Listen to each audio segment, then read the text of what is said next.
Bienvenidos a un nuevo capítulo de ADN Escobarense. En el capítulo de hoy vamos a contarles la historia de Canio Nicolás Iacousi. Elegimos el Club Italiano, una de las instituciones referentes de este hombre que fue un gran armador en la creación del partido de Escobar, pero además un incondicional con sus compatriotas. A los 33 años decidió dar el gran salto de su vida y llegar a nuestro país. Un hombre que participó en la guerra, que estudió ingeniería y que fue un hombre además de familia. Se casó y en su Italia querida recibió a sus dos hijos más grandes, el resto nacidos aquí, en Belén de Escobar. Papá aportó mucho, por lo que él nos contaba y por lo que pudimos ver. Una de las primeras instituciones que él forma es el Círculo Italiano. El Círculo Italiano era un rejunte de todos los inmigrantes que venían, y bueno, él los juntaba, tenía un cuadro de fútbol también, el Círculo Italiano, y hay una anécdota con respecto al Círculo Italiano. Un día le avisan que había venido un italiano que estaba en el hotel de inmigrantes en la capital. Todos los extranjeros pasaban por el hotel de inmigrantes, donde bueno, los chequeaban, los documentaban. Y bueno, le dicen ingeniero, porque él le decía ingeniere, todo era el ingeniere. Ingeniere dice, tenemos que ir a buscar un paisano que está en el puerto. Y bueno, vamos, qué sé yo. Él dice, lo tenemos que traer a Escobar, no sabe dónde ir este pobre hombre. Bueno, resulta que va allá, pero se encuentra que eran 5. Y entonces dice, pero yo vine a buscar uno. Y los demás dice, pero no nos van a abandonar acá. Y se pusieron a llorar los otros 4. Y dice papá, bueno, vengan para Escobar y en algún lado los vamos a ubicar. Y así fue que esa gente se vino con papá, se incorporó a la colectividad escobarense, inclusive uno de ellos vivió muchos años acá en Escobar, y bueno, así los fue juntando. Después, bueno, pasó por tantas instituciones acá en Escobar, Club Italiano, donde siempre colaboró con la parte de construcción, siempre colaboró. Es más, él tenía un sistema de construcción, porque él era muy buen calculista, de pórticos. Los pórticos son las columnas que vienen así, una viga, o sea que el local no tiene columnas centrales que obstaculizan el paso. Eso es una construcción de avanzada. Si ustedes ven el salón parroquial, que él también colaboró, Club Italiano, tienen todos pórticos. No hay columnas en el medio. Y bueno, que yo recuerde, policía caminera, bomberos voluntarios, después fiesta de la flor, y el Rotary Club, él formó parte del Rotary Club y después inclusive propició la formación, creo que del Rotary Club de Garín y de Ingeniero Mashuit. Y después, una de las cosas destacadas fue la formación del partido de Escobar. Yo me acuerdo que tenía 6 años, porque eso fue en el 57. En el 57, inclusive, uno de los viajes que yo acompañaba a papá, porque él aprobaba los planos en Pilar. Él aprobaba los planos y había que ir a Pilar. El camino a Pilar era de tierra. Y ahí en la loma de Bravati se encajaban todos los autos. Entonces había un señor con un tractor que estaba esperando que llueva para sacar los autos. Y bueno, me tocó una de esas que tuvieron que enganchar el auto, llevarlo hasta arriba a la loma y después seguimos hasta Pilar, camino de tierra, barro. ¿Qué presentaba él en esos? Y presentaba los planos, porque como Escobar era del distrito de Pilar, es como ahora, los planos se aprobaban en Pilar. Todos los constructores de Escobar tenían que hacer lo mismo. O sea, se dependía mucho de Pilar y era engorroso. Era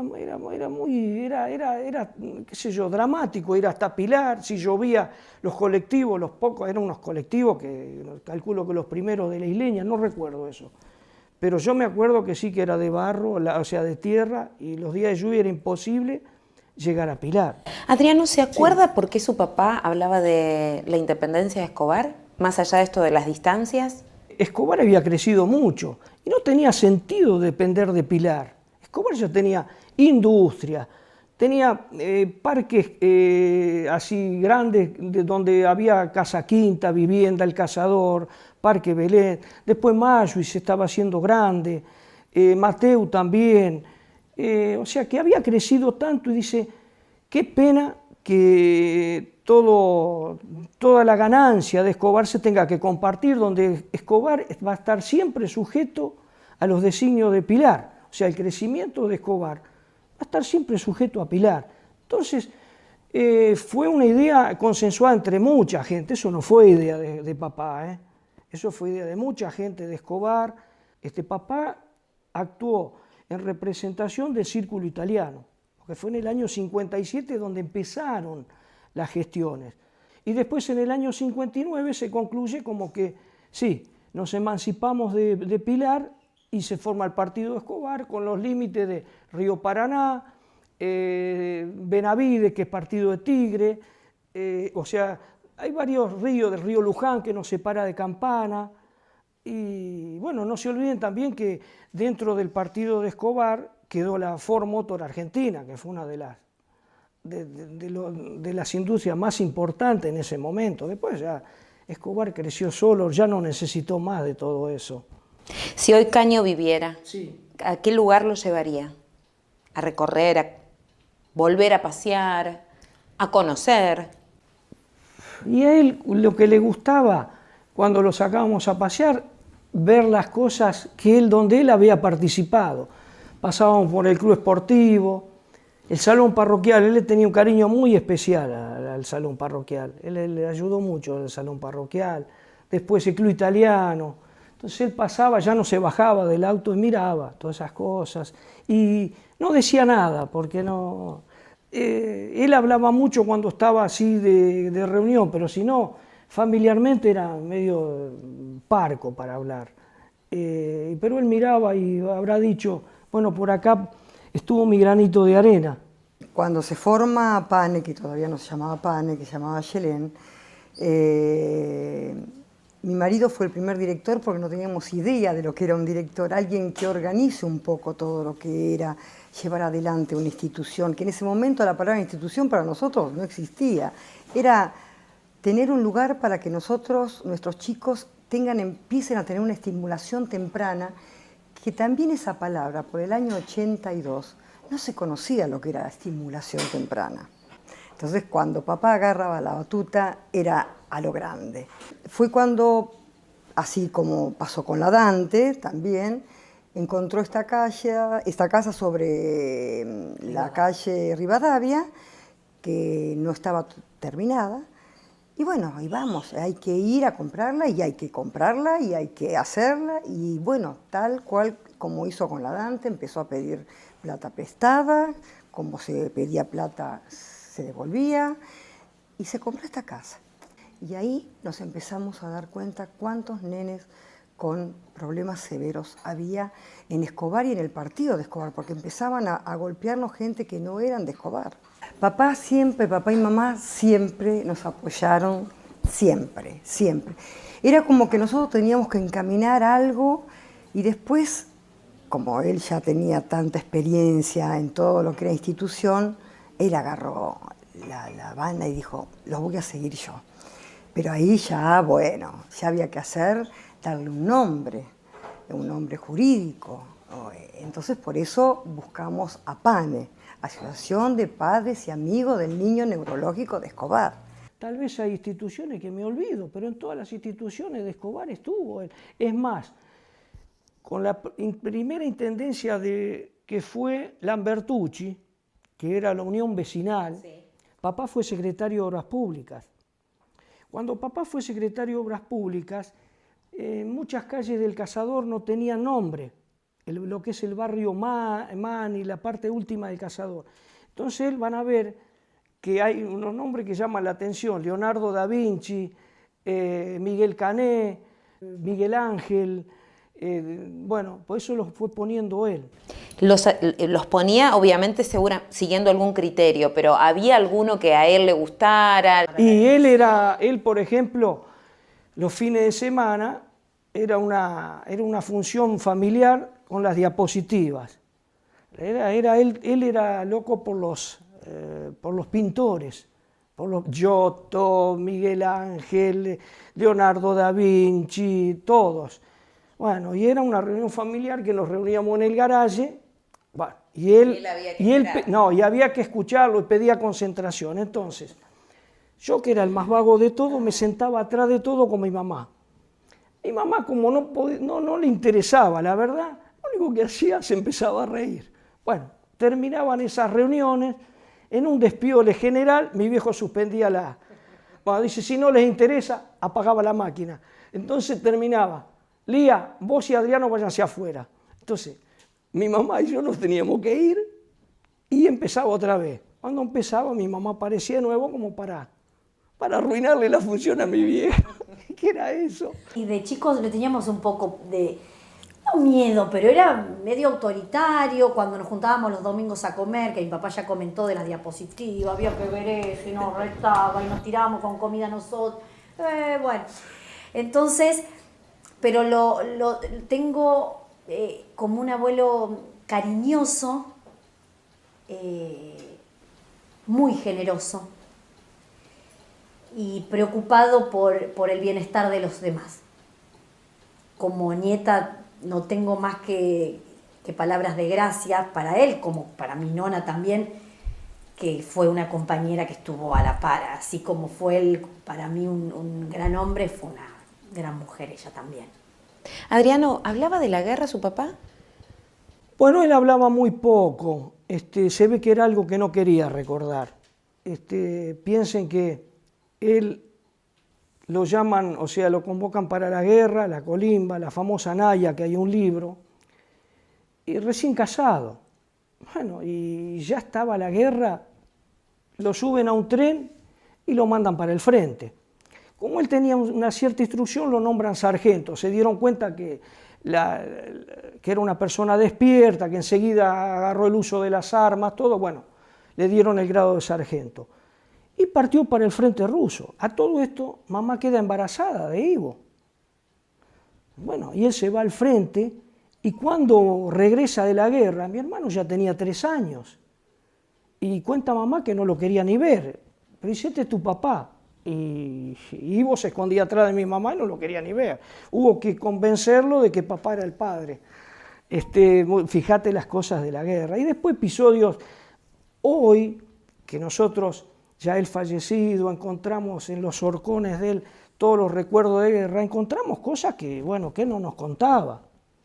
Él contaba que por una mala estrategia el escuadrón de él quedó envuelto en fuego cruzado. Fuego cruzado prácticamente en una guerra no tenés salvación.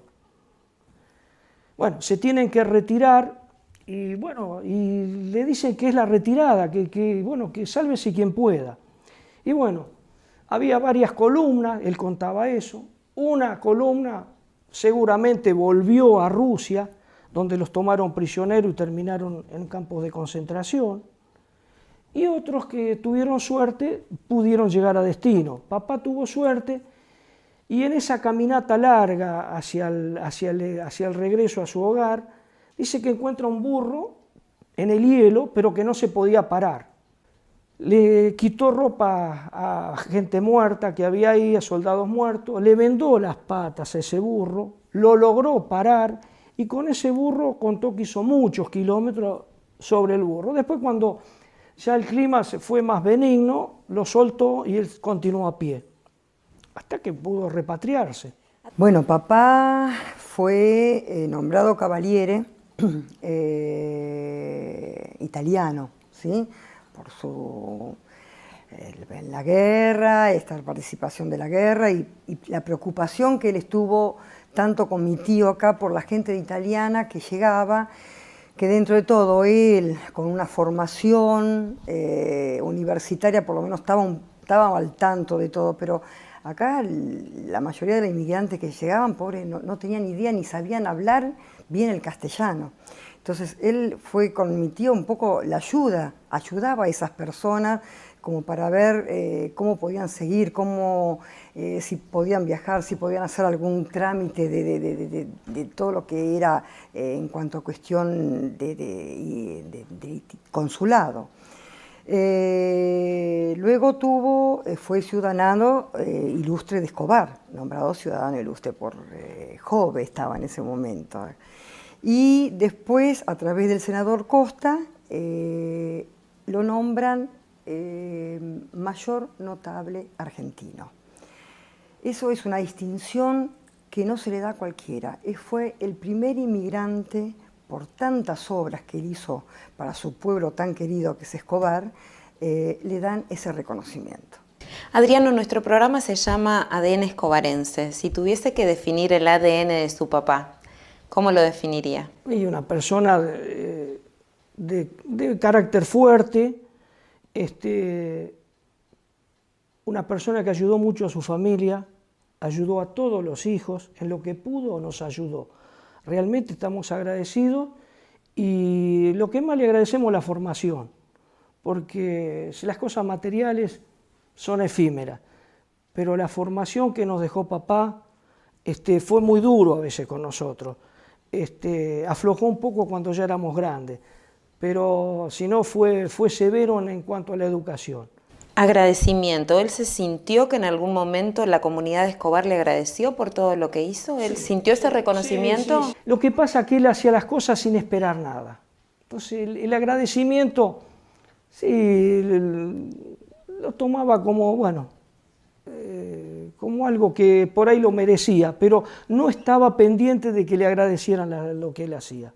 Porque él estaba contento, tanto como ese reconocimiento de que se lo dieron en el Congreso, como un cuadrito que le entregaban a los nenes de APAN, y para él era una cosa hermosa. Él estaba agradecido por cualquier cosa que a él le daban. De sus nietos mismos, un dibujito con "no te amo". Entonces él todo eso lo reconocía y lo tenía, era muy querido para eso. Si estuviese hoy, ¿le gustaría ver lo que ve en Escobar? Sí, me gustaría ver el cambio de Escobar, que todos los escobarenses estamos contentos. Yo principalmente estoy contento del progreso de Escobar, veo un Escobar cambiado, hay las obras que se están haciendo, realmente veo que se pondría muy contento. Me gustaría poderlo llevar a ver las cosas que se están haciendo en Escobar, en el río Paraná, lo que se hizo y lo que se va a hacer. Sí, Escobar tiene un gran cambio, él estaría muy contento, porque hubo un tiempo que Escobar estuvo estancado, y él lo veía eso, y él decía, qué lástima que Escobar no progresa, se merece otra cosa Escobar. Bueno, ahora parece que con el intendente que tenemos suerte. Adriano, muchísimas gracias por estas palabras, por recordar a su papá, por abrirnos parte de la historia de su familia. La verdad, muy agradecidos. No, gracias a ustedes. Ni los recuerdos más duros de la guerra, ni la nostalgia por su patria hicieron que Caño dejara de ser quien era, una persona convencida que la solución estaba en la ayuda y en el cooperativismo.